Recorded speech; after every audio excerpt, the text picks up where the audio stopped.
ಮೇಕೆದಾಟು ಯೋಜನೆಯ ವಿಚಾರವಾಗಿ ಡಿಎಂಕೆ ತನ್ನ ಪ್ರಣಾಳಿಕೆಯಲ್ಲಿ ಯಾವುದೇ ಕಾರಣಕ್ಕೂ ಕೂಡ ಇಂಡಿ ಒಕ್ಕೂಟ ಗೆದ್ದಿದೆ ಆದರೆ ಆ ಯೋಜನೆಗೆ ನಾವು ಕೈ ಹಾಕೋದಕ್ಕೆ ಬಿಡೋದಿಲ್ಲ ಅಂತೇಳಿ ಒಂದು ಪ್ರಣಾಳಿಕೆಯಲ್ಲಿ ತಿಳಿಸಿತ್ತು.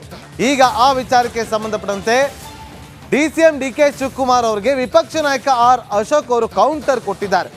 ಈಗೇನು ಮಾಡ್ತೀರಾ ಡಿಕೆ ಶಿವಕುಮಾರ್ ಅವರೇ ಅಂತೇಳಿ ಪ್ರಶ್ನೆ ಮಾಡಿದ್ದಾರೆ. ನಮ್ಮ ನೀರು ನಮ್ಮ ಹಕ್ಕು ಅಂತ ಪ್ರತಿಭಟನೆ ಮಾಡ್ತೀರಾ? ರಾಹುಲ್ ಗಾಂಧಿ ಅವರನ್ನು ಮೆಚ್ಚೋದಕ್ಕೆ ರಾಜಿ ಮಾಡಿಕೊಳ್ತೀರಾ?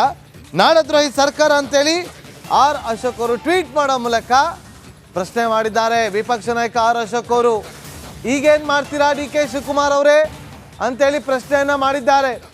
ದೃಶ್ಯಾವಳಿಯಲ್ಲಿ ಗಮನಿಸ್ತಾ ಇದ್ದೀವಿ. ಮೇಕೆದಾಟು ಯೋಜನೆಗೆ ನಾವು ಮಾಡಿಯೇ ಸಿದ್ಧ, ನಮ್ಮ ನೀರು ನಮ್ಮ ಹಕ್ಕು ಅಂತೇಳಿ ಏನು ಹೋರಾಟ ಮಾಡಿದ್ರಲ್ಲ, ಆ ಸಂದರ್ಭದ ದೃಶ್ಯಾವಳಿ ನೋಡಿಯಲ್ಲಿ ಅದಕ್ಕೆ ಆದಂಥ ಒಂದು ಬ್ಯಾನರನ್ನು ಮಾಡಿಸಲಾಗಿತ್ತು, ಒಂದು ಧ್ವಜವನ್ನು ಮಾಡಿಸಲಾಗಿತ್ತು. ಅದರಲ್ಲಿ ನಮ್ಮ ನೀರು ನಮ್ಮ ಹಕ್ಕು ಅಂತೇಳಿ ಸ್ಲೋಗನನ್ನು ಬರೆಯುವ ಮೂಲಕ ಹೋರಾಟಕ್ಕೆ ಚಾಲನೆ ಕೊಟ್ಟಿದ್ರು ಡಿ ಕೆ ಶಿವಕುಮಾರ್ ಅವರು.